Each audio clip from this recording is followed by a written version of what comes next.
Decred é uma criptomoeda. A gente costuma falar até que na verdade a Decred é um protocolo. Criptomoeda é uma das funções montada em cima do protocolo da Decred. E a Politeia foi o sistema de governança que a Decred encontrou para se tornar uma organização descentralizada no futuro. Ela almeja ser uma organização descentralizada e a Politeia é o sistema que a Decred está construindo para tentar chegar nesse ponto. Eu sou o Fernando, sou um dos desenvolvedores da Decred. Eu atuei mais frequentemente na Politeia, no desenvolvimento tanto da parte de front-end, da parte de back-end.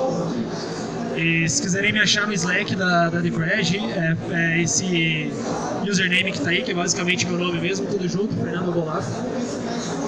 Pode aparecer lá, trocar uma ideia se quiserem falar em algum momento sobre qualquer coisa, na verdade. Antes de entrar nos detalhes da arquitetura, eu gostaria de falar quais são as motivações para se terem construído a Politeia. Então, a Decred ela possui um modelo híbrido, que é o que a gente costuma falar, que é o POS e o POW. É o Proof of Stake e o Proof of Work. No POS, que é o Proof of Stake, você prende suas Decreds comprando tickets. E esses tickets te permitem participar da governança da Decred. Então, um ticket custa determinado valor, você compra esse ticket. As Decreds suas que você usou para comprar esses tickets ficam presas até que esse ticket seja votado. E esse ticket é seu voucher dentro da governança da Decred. Na Decred, dentro do modelo híbrido, ela também tem o conceito de ser self-funding. Ela é uma criptomoeda que se autofinancia. O que isso significa? Todo bloco, quando ele entra para a cadeia, ele gera recompensa para o minerador, ele gera uma recompensa para os stakeholders, que é uma certa porcentagem, e uma porcentagem de 10% vai para o tesouro da Decred, que é um fundo onde se armazena uma quantidade X de Decred. Hoje em dia alguma coisa em torno de 20 milhões, eu acredito. E esse tesouro ele é usado para custear o desenvolvimento da moeda, custear campanhas de marketing e custear outras coisas que acontecem dentro do ambiente da moeda.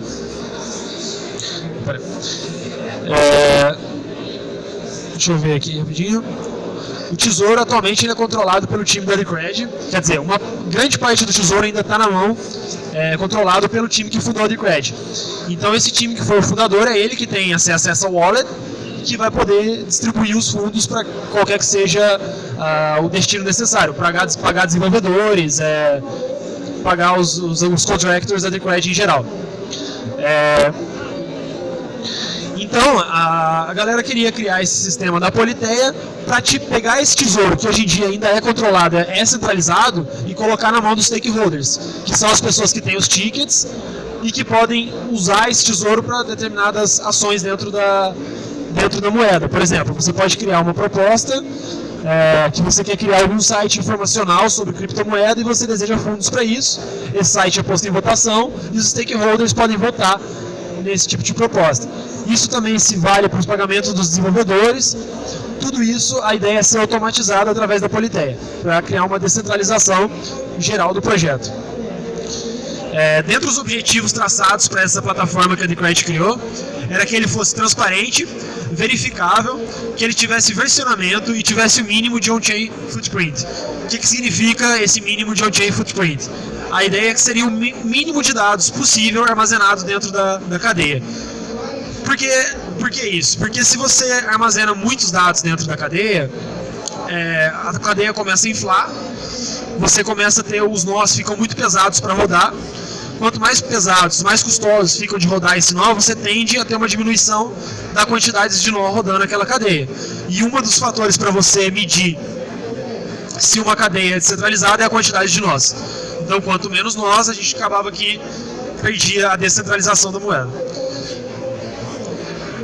Dentro das plataformas que já existiam, das soluções que a gente poderia considerar usar em vez de criar a nossa própria solução, tem o Reddit, que ele é uma plataforma de fórum, de discussões, que ele foi bem usada nesse mundo de criptomoedas, principalmente na governança do Bitcoin. A galera discutia tudo por lá, o que deveria ser feito, quais eram os próximos passos a serem tomados. E a questão é que o Reddit ele é um web app centralizado, então qualquer pessoa que tenha acesso ao sistema, banco de dados, tem controle sobre os dados que estão lá dentro. Portanto, aqueles dados que estão lá dentro não podem ser totalmente confiados, porque você não sabe o que se passa por trás dos panos. Você estaria levando a sua solução de governança para uma moeda descentralizada para um ambiente centralizado. Então isso não fazia sentido para o Decred. Você também tem o Git, que é uma excelente ferramenta para você fazer controle de versão de código ou para qualquer que seja o seu trabalho. O problema do Git era que é muito fácil você manipular o histórico de commits no Git. Você aperta um botão ali, você pode reescrever toda a sua árvore de commits. Então só o Git por si só, ele era muito frágil. Então não dá pra gente fazer o uso simplesmente do Git. Mas era uma ideia que ficou na nossa cabeça para a concepção da Politeia. E aí você tem o Chain Data, você poderia muito bem salvar todas essas propostas, tudo isso dentro da Chain da Decred, e beleza, aquilo ia dar conta da transparência, da verificabilidade, versionamento, etc. O problema é o que eu mencionei antes, você colocaria muitos dados dentro da cadeia, causando esse custo muito grande para se rodar o nó da cadeia, reduzindo a descentralização da moeda. Então o que a Decred fez foi vir com a Politeia, que unia o melhor desses três. Criar uma interface tipo a do Reddit, usar Git para versionamento e de alguma forma ter isso verificado dentro da cadeia, com criptografia. Aí que vem o ponto, essa parte de criptografia para verificar os documentos, eu quero falar um pouco sobre isso antes de entrar na arquitetura da Politeia. A gente tem a Decred Time. A Decred Time é um componente muito importante, porque é ela que efetivamente coloca a hash dos documentos verificadas dentro da blockchain. O que a Decred Time faz é um serviço de timestamping. Basicamente você consegue enviar qualquer arquivo, esse arquivo a gente cria uma hash dele, e a hash dele é colocada dentro da blockchain. Qual que é a vantagem de se fazer isso? Quando você cria uma hash de um arquivo, coloca dentro da blockchain, você consegue em um ponto no futuro pegar esse documento, criar a hash dele de novo, comparar com essa hash antiga e ver se de alguma maneira aquele documento foi adulterado. Isso é a validade de se colocar hashes dentro da blockchain que verificam o documento. O problema é que se você pegar uma hash de um documento e para cada hash desse documento você criar uma transação dentro da blockchain, começa a ficar muito caro. Imagina que você tenha lá um sistema de supply chain com vários arquivos, vários produtos, vários documentos. Você criar uma transação para cada um desses documentos seria inviável. Então, aí a solução encontrada pela Decred Time é você pegar vários arquivos, você criar uma representação criptográfica de todos esses arquivos de uma vez só e colocar dentro da blockchain. Para isso, a solução encontrada é usar uma estrutura que se chama Merkle Tree. O que essa Merkle Tree faz? Você vai pegar vários arquivos, você cria a hash de cada um desses arquivos e você começa a combinar a hash desses arquivos até que você tenha uma hash unitária. Então aqui em cada nó que você tem, aqui seria a hash do arquivo A, a hash do arquivo B, a hash do arquivo C, a hash do arquivo D. Você combinou essas hashes, você tem uma outra hash, você faz o processo, aplica o algoritmo de hash mais uma vez e você tem um nível acima da árvore. Você vai fazendo esse processo de criptografia até o momento que você chegue em um nó só, que é o Merkle Root.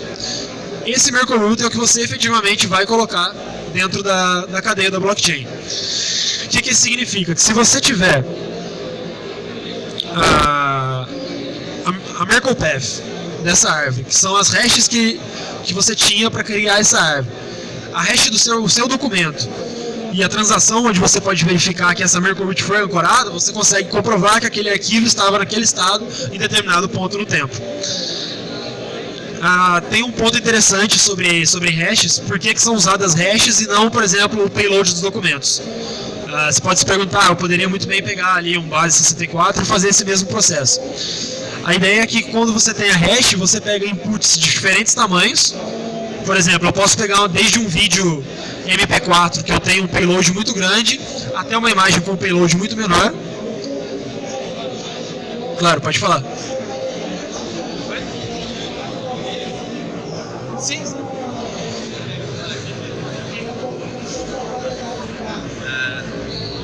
só fiquei com uma dúvida rápida ali.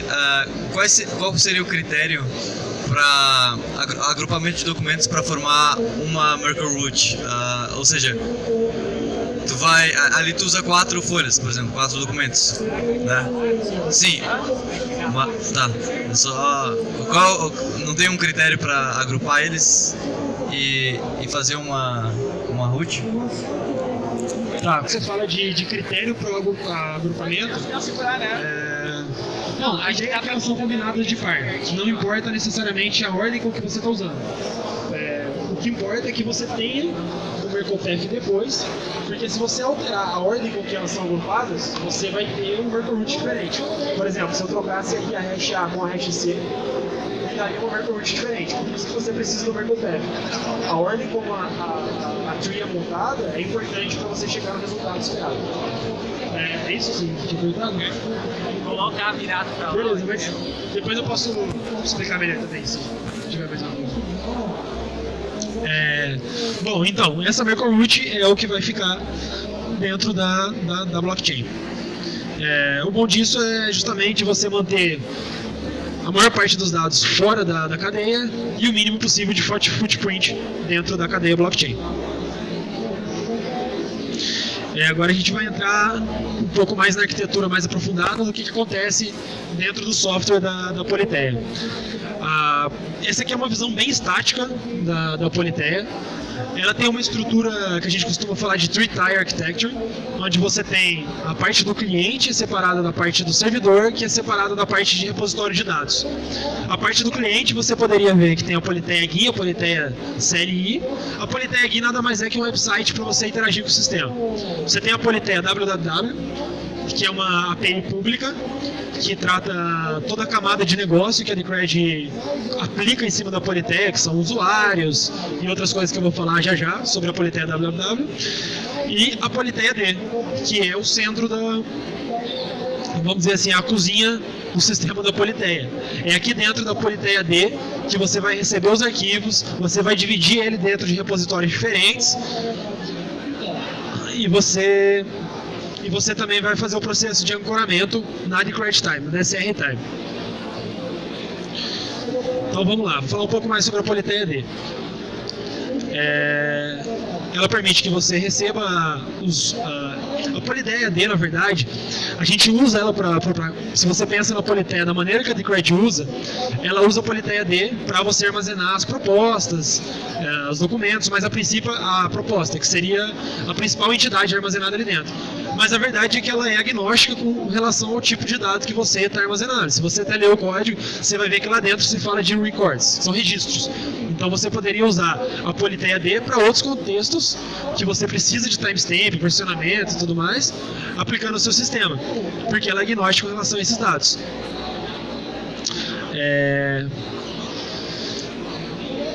A Politeia D ela usa Git nos repositórios, então toda vez que você recebe um registro, ele vai para o repositório de unvetted. O que significa esse repositório de unvetted? São registros que ainda não são públicos. Eles são registros que não foram revisados, portanto eles ficam no repositório que você não deve deixar aberto para que outras pessoas acessem. Depois que esse registro é verificado e você acredita que ele é legal, ele está de acordo com seja lá qual for as regras que você colocou no seu sistema, você pode colocar ele no repositório de vetted, que são as propostas já verificadas, e ele vai ficar público para que as pessoas possam ver.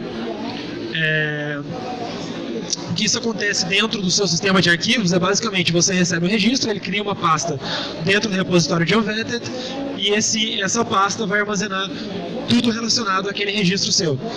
O metadata, a proposta em si vai ser o corpo da proposta, o título, as fotos, tudo mais que estiver lá dentro. Depois que você já tem esse registro dentro desses repositórios, periodicamente, de hora em hora, esses registros, os commits que geraram esses arquivos aqui dentro desses repositórios vão ser ancorados dentro da blockchain. Vou explicar como que é o processo daqui a pouquinho.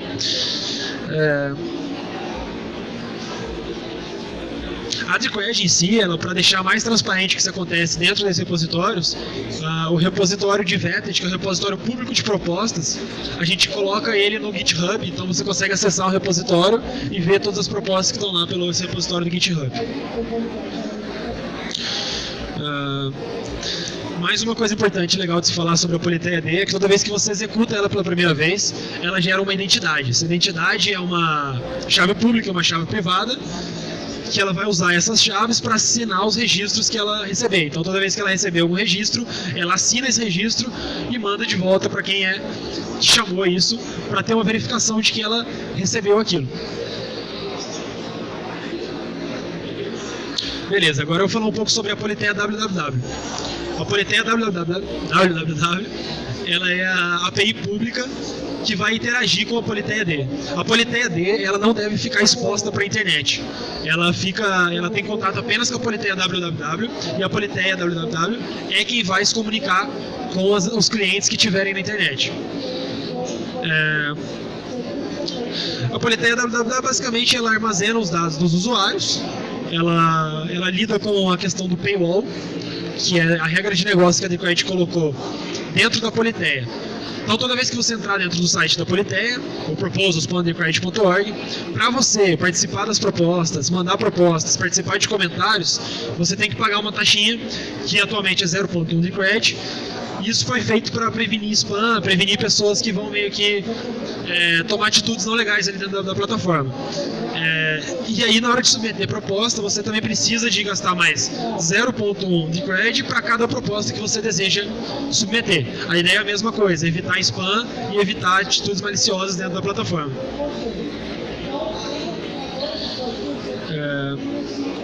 Bom, a forma como funciona hoje a regra de negócio ali basicamente é: você submete uma proposta, essa proposta ela vem aqui para a Politeia D, ela fica na parte de propostas não visualizadas. Os administradores dentro da Politeia www vão verificar essas propostas. Se as propostas estiverem legal, eles aprovam e ela vai para a Politeia www. Uma vez que ela vai para a história de propostas públicas. Uma vez que essa proposta está pública, ela ainda não está em votação. Ali a galera vai poder discutir, vai poder fazer comentários, vai poder ver tudo que está se passando ali. E no momento que o autor da proposta dizer assim, eu autorizo a votação a começar, os administradores vão ver que ele está ok com que a votação comece. E aí o administrador pode ir lá e iniciar a votação daquela proposta. Os parâmetros de votação são todos definidos pelos administradores. Eu vou falar um pouco mais só de votação já. E basicamente é isso que faz a Politeia www. Um outro conceito importante, eu acabei de falar da identidade. Então a Politeia D ela tem essa identidade que ela gera na hora que ela é executada pela primeira vez. E a Politeia www, para você executar ela, você precisa pegar essa identidade da Politeia D, para que no momento que você receba as propostas, toda vez que você recebe uma proposta, a gente pega essa proposta, ela assina o payload dessa proposta e manda de volta para o usuário. Isso é o que a gente chama de censorship token. Isso é para evitar censura silenciosa. O que é isso? Em algumas plataformas tipo Reddit, por exemplo, muitas vezes alguém pode censurar um comentário, censurar um post, e você não sabe que foi censurado. E mesmo que você saiba que foi censurado, você não tem o que fazer, você não tem para onde correr. E a Politeia não queria que isso acontecesse. Ainda que exista a habilidade de um administrador censurar algum tipo de conteúdo, você com esse censorship token na mão, você pode abrir um diálogo com a comunidade e falar, ó, eu submeti tal conteúdo e eu fui censurado de forma injusta. E você pode discutir com a comunidade e abrir uma disputa em relação daquilo ali. E você tem a prova de que você submeteu e que a plataforma aceitou aquele seu conteúdo. Bom, mais uma coisa interessante de se falar é que apenas propostas que geram commits individuais dentro dos repositórios. Votação, comentários, votos em comentários, todas essas atividades menores, a gente usa uma estrutura de journals. O que é isso? É uma estrutura de log circular em que você vai colocando todas as atividades. Fulano tal votou em comentário X. Outro fulano votou em outro comentário. Com esse log circular você vai acumulando isso e periodicamente você comita todo aquele conteúdo dentro do repositório. Aqui tem um fluxo bem simples de como que funciona o envio de propostas e o processamento da Politeia www e da Politeia Daimon. A proposta é submetida, ela é validada dentro da Politeia www para ver se os dados estão todos de acordo com o que você espera que estejam. manda isso para a Politeia D, a Politeia D vai comitar essa proposta no repositório de unvetted, não revisados, e vai escrever essa proposta de volta no cachê. O cachê nada mais é que o banco SQL, que a Politeia www vai ter o acesso de leitura depois. Esse cache é interessante, que ele foi uma melhoria recente, feito dentro da Politeia, porque estava muito lento ler os arquivos direto do sistema de arquivos. Então colocou esse cache, porque aí é um banco de dados que você consegue distribuir ele em várias instâncias e acessar esse dado de forma muito mais rápida dentro de outro cliente. Agora falar um pouco como que funciona o sistema de ancoramento da Politeia D, para que você consiga pegar essa árvore de commits que você tem e ancorar dentro da blockchain. Então, basicamente, tudo começa com a sua árvore de commits. Aqui, se você der uma olhada, nada mais que você tem a árvore de commits da Politeia mostrando esse record foi adicionado, esse record foi atualizado, e assim vai. Você pega, para cada um desses commits que você tem, você vai criar um digest. Você vai criar uma hash que vai representar cada um desses commits, e você vai ter uma lista de digests, que a gente chama, que são basicamente hashes também. A partir desses digests, você combina e faz aquele processo que eu mostrei antes, na record time. Você aplica o algoritmo da Merkle Tree em cima desses digests e você tem a Merkle Root, que é mais uma vez um hash individual. Esse hash individual é o que vai ser ancorado dentro da record time. Vale lembrar que essa Merkle que você aplicou aqui é diferente da Merkle que a record time vai fazer depois. A record time vai ter todo o processo dela para armazenar essa hash que você está enviando dentro da blockchain. Então você pegou e enviou para a record time, ela vai fazer todo o procedimento de ancoramento daquela hash dentro da cadeia de blocos e vai te mandar um output. Esse output tem o chain timestamp, a transação, a Merkle Root e a Merkle Path. Você pega todos esses resultados que ele retornou nesse ancoramento e coloca de volta na sua cadeia de commits. Então você vê que você vai criar um sistema a gente fala um time ordering, um ordenamento de conteúdos ao longo do tempo, que é computacionalmente impossível de você recriar. E esse é o sistema de ancoramento da Liquid, para que você tenha versionamento, verificabilidade, transparência, tudo junto num sistema só. Alguém tem alguma questão nessa parte aí de ancoramento? Quiser já perguntar alguma coisa? Olá. Então, a gente ficou um pouco de dúvida na questão de manter os repositórios ali. Então, qual seria o consenso para aqueles repositórios serem mantidos? Porque é um repositório no GitHub que fica, né? Então, o Git foi a solução mais apropriada que a gente... A pergunta dele era com relação se o repositório GitHub, por que a gente escolheu o Git. O Git, na verdade, é a ferramenta de controle de versão. A gente usou ele porque é uma coisa amplamente utilizada, era muito mais fácil você pegar os desenvolvedores e eles começarem a usar essa tool do que usar qualquer outra, entendeu?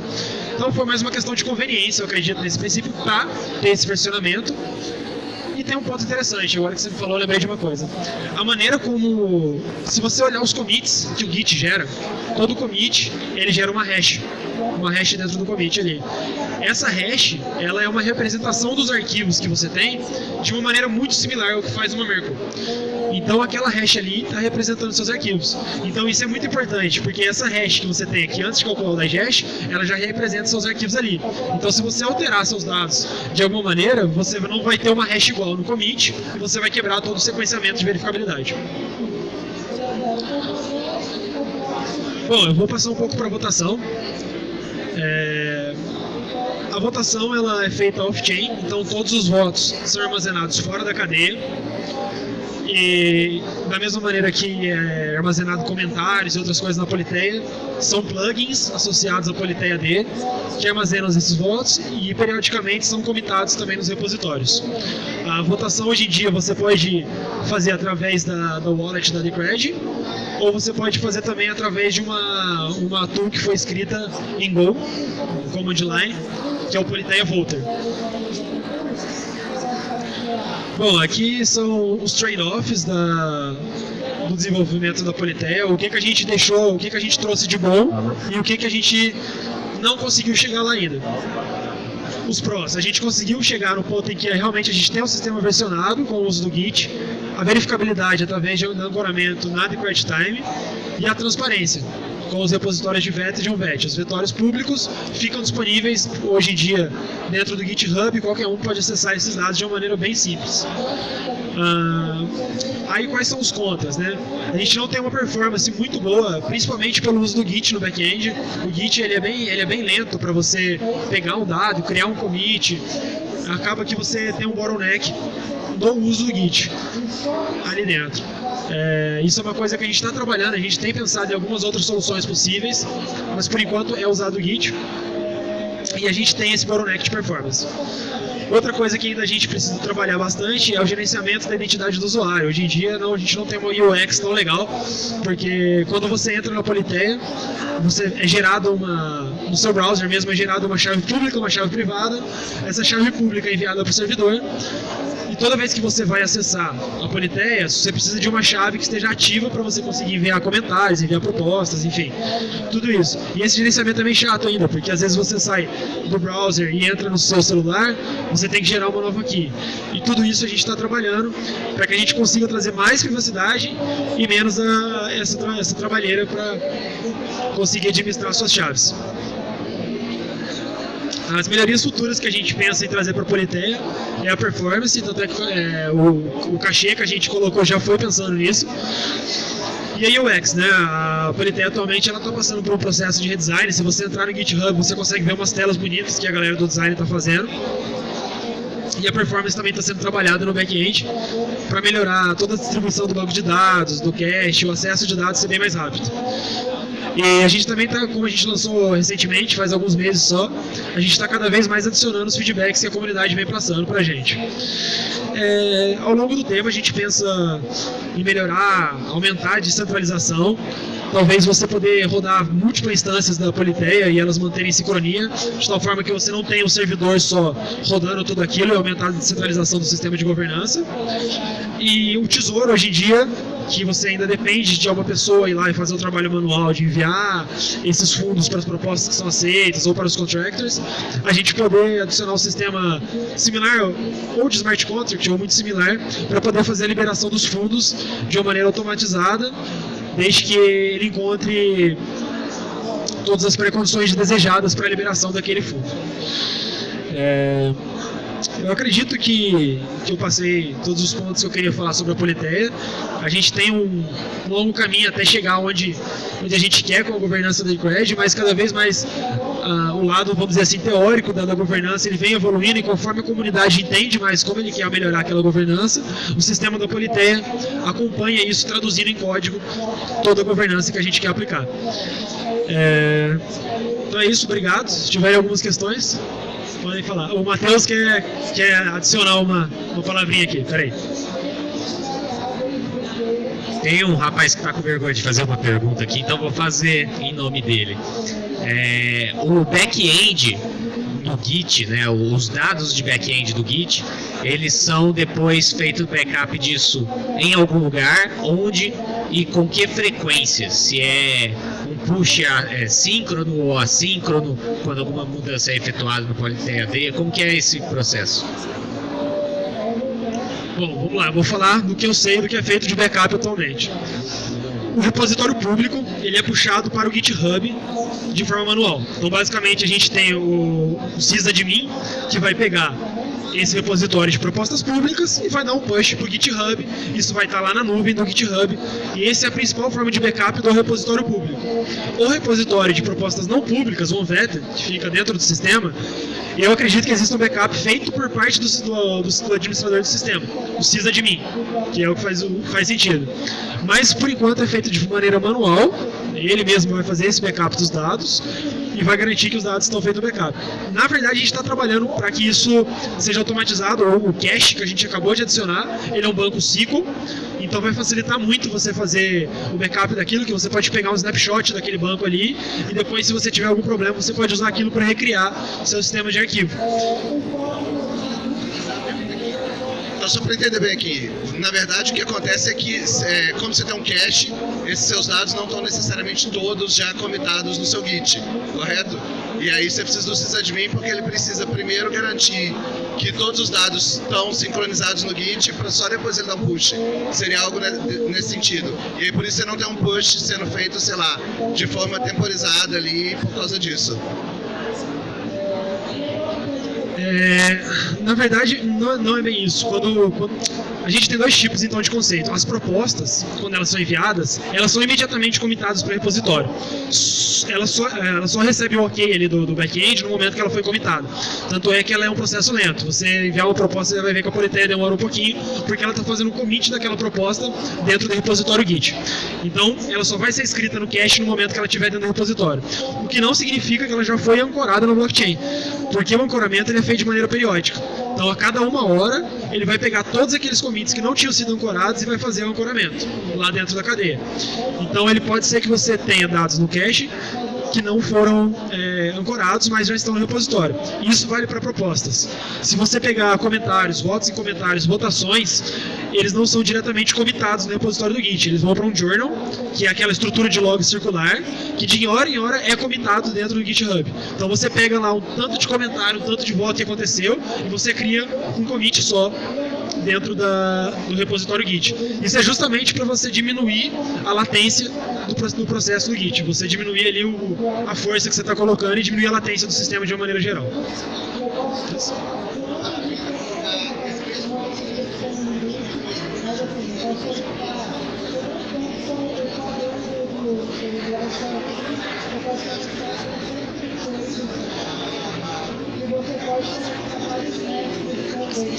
Porque a performance na proposta ela é menos crítica porque, bom, você vê que o fluxo de proposta na plataforma é muito menor que comentário, que votação e tudo mais. E a proposta, eu creio que é a entidade ali dentro que precisa de maior proteção, você precisa de maior transparência, maior verificabilidade. Então você ter um commit para cada proposta é um meio de rastreamento muito mais direto que um commit para todo o log circular.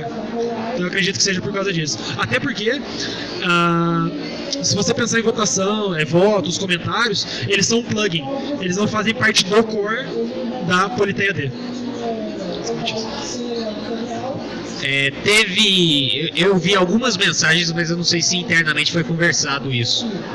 Mover ou copiar ou criar uma cópia desses dados de back-end das propostas em uma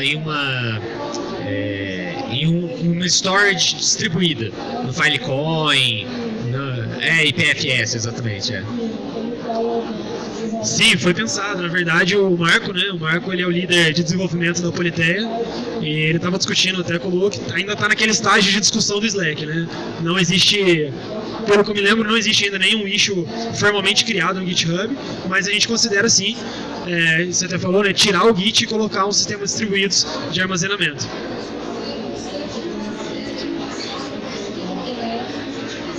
Sim. Ainda existe realmente uma centralização e até o nosso backup ainda está meio que, vamos dizer assim, na mão do GitHub ali, de certa forma. Então você tem esse problema de centralização que a gente está trabalhando. São coisas assim, bom, a gente vai lá, a gente cria e a gente vai melhorando, né? Às vezes você não consegue colocar todo aquele nível de centralização que você queria no sistema de uma vez. Então é questão de trade-off. Às vezes você não faz aquilo do jeito que você queria naquele momento, mas você evolui para você chegar lá. A ideia dessa apresentação é mais assim, funciona... Eu ia perguntar exatamente isso, sobre essa alternativa que seria o IPFS, e vendo o desenvolvimento desse sistema de arquivos descentralizado, se vê perfeitamente esses objetivos de manter o versionamento e tudo mais, e ter a relação com os hashes para poder publicar na blockchain e tudo mais. E parece que, enfim, cabe perfeitamente na mesma questão. A pergunta que eu iria fazer antes de por que vocês não utilizaram o IPFS seria, o único motivo que eu consigo imaginar seria que vocês desenvolveram antes, porque o IPFS, eu acho que a primeira versão alpha foi em julho do ano passado. Então, aí tem um ponto interessante, né? Se eu não me engano, o IPFS ele não está na primeira versão estável dele, né? Ele tá na versão alfa. Então eu acho que isso foi um ponto considerado. Eu não participei da concepção ali da Politeia, então não sei dizer com segurança se ele existia ou não. Mas eu acredito que a estabilidade do sistema conta muito. Então, se você vai usar uma coisa no sistema de produção que está no estágio alfa, não tem como você vai garantir muito bem o que vai acontecer no comportamento daquele sistema. E eu acredito que essa seja a maior preocupação de não ter usado o IPFS naquela época. Mas aí teria que voltar ali na história para entender exatamente qual foi a nuance que fez usar um e não outro. Mas hoje, sem dúvida, usar sistema de armazenamento distribuído é uma coisa que está na mira da Politeia. Valeu, show, obrigado. Só mais uma questão sobre a minha primeira dúvida. Tu falaste ali sobre a publicação da blockchain de 1 em 1 hora, certo? Então, tinha a ver com isso. Essa publicação é feita em uma transação só? Ou seja, é um hash, é uma Merkle Tree? Bom, então, só para separar, que você está perguntando da periodicidade de 1 hora da Politeia, né? Isso, então tá.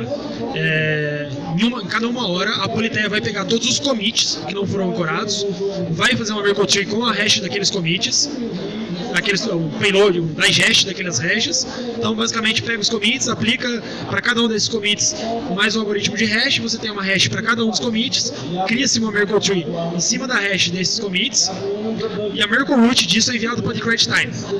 Aí, depois a Decred Time vai fazer todo o processamento dela para te devolver o output do seu ancoramento. Vai aparecer aqui de forma clara para ele. Isso me gerou uma dúvida, porque então você está fazendo o trabalho de forma dobrada, porque o DCR Time ele já faz a Merkle Tree para você. Não seria mais interessante você enviar então para o DCR Time os commits individualmente e deixar para ele o trabalho de fazer essa Merkle Tree e fazer o registro da root? É que a Decred Time você pode enviar.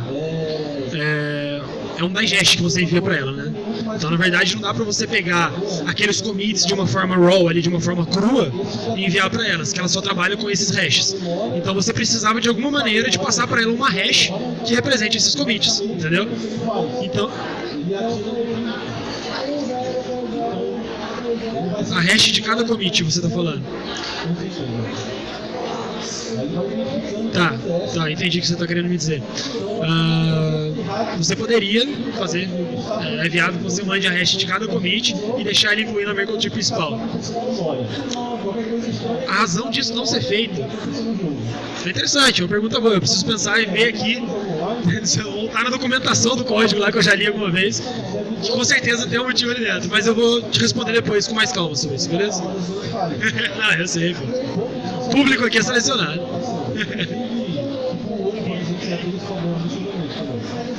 O que eu entendi mais ou menos dessa história, para poder ficar de 1 hora e 1 hora mais ou menos comitando, seria uma coisa, digamos assim, mais para frente, quando tivesse milhares de propostas, por exemplo, sendo executada, para não notar digamos assim, né, para cada proposta fazer um hash toda hora e tal, para não entupir o blockchain da Decred com esses dados, digamos assim, né, com esses hashes.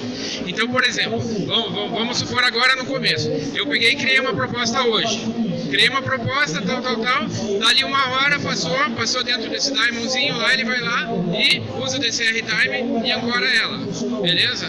Aí só tem essa proposta, daqui 2, 3 dias eu faço uma alteração dela, ele vai pegar e vai fazer uma outra ancoragem, né? Porque, digamos assim, durante esse tempo, de hora em hora passou lá, não tinha nada, ele não vai fazer, lógico, né? Mas essa mesma proposta geraria uma outra ancoragem com essa modificação, seria mais ou menos isso, para garantir que seria no máximo digamos assim, uma ancoragem por hora. Essa que é a ideia, independente do número, digamos assim, de propostas e modificações que entrassem.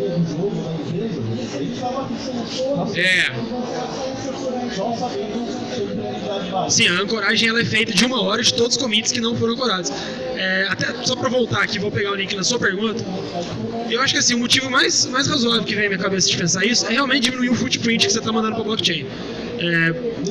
Então você vai diminuir a quantidade, e para decrypt time também, você diminui a quantidade de hash que você está mandando, o teu sistema diminui a latência, porque você não vai precisar, para cada commit, você fazer uma requisição para decrypt time, pegar a resposta daquilo ali, armazenar dentro da sua cadeia de commits, então você diminui a latência e diminui a quantidade de dados que você envia para decrypt time. Essa é a consideração mais razoável que vem à cabeça. E tem mais um fato. Todo o resultado que você tem de ancoramento, ele é comitado de volta no Git. Então se você fosse pegar o resultado de cada commit e gerar outro commit, você vai começar a martelar o Git ali. E vai começar a ficar lento. Ele é um bottleneck, ele é um gargalo. Então você tem que tomar cuidado com ele, o que você faz. Entendeu? Isso aí. E aí que você falou, é isso mesmo, é um ancoramento de 1 hora de todos aqueles commits. Então se você vê aqui onde voltou, aqui realmente eu peguei de um repositório da Politeia, você vê que um commit aqui é add record, então o registro foi adicionado. Depois você tem um update record status. É um update, alguma edição que foi feita naquele record, gerou um novo commit. Você pegou aquilo e você vai ancorando todas essas listas de commits dentro da blockchain. Basicamente isso. Aquilo que você falou da identidade, né, que hoje é um problema, aquele negócio. Por exemplo, eu sou uma peste que eu saio do navegador e eu limpo o cache, né? Então, vocês optaram, e daí eu volto na Politeia, o que eu tenho que fazer? Eu tenho que pegar, tenho que me logar, então, digamos assim, o meu e-mail e minha senha estão salvos no banco de dados, né, no back-end de alguma maneira, mas vocês optaram por não salvar a identidade para não salvar a public key, digamos assim, no back-end. Seria por esse motivo? A private key. A chave privada ela é sua por definição, né? A chave privada é sua por definição e ela tem que ficar sob o seu custódio. Então esse é o principal motivo da gente estar gerando no cliente e mantendo por lá. A gente está pensando em algumas soluções para... A gente quer aumentar a privacidade, tirar o e-mail como requerimento para você entrar dentro da plataforma também, mudar para uma autenticação em 2 steps, 2 factors authentication ali. Então tudo isso está na nossa roadmap ali.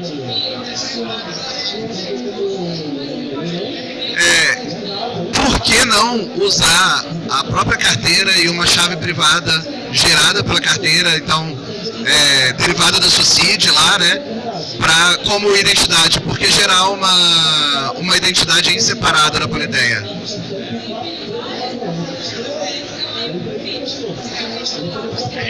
Graças a Deus. Pô, a gente tem um cara veterano aqui que tá me deixando suar, pô. Eu sei a resposta dessa. É porque hoje a carteira da TCR Wallet não suporta roots da BIP44 que não sejam a root do CoinType 42 e o resto do caminho da HD. Então, assim, isso inclusive é uma das coisas que eu coloquei lá, um dos issues, para a gente implementar a possibilidade de usar outros purposes, né, outro bit de purpose, para coisas como identidade e chave para gerar endereços de votação das VSPs.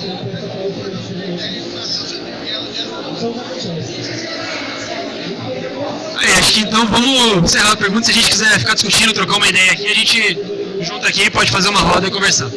Valeu, galera. Obrigado pela atenção aí, todo mundo.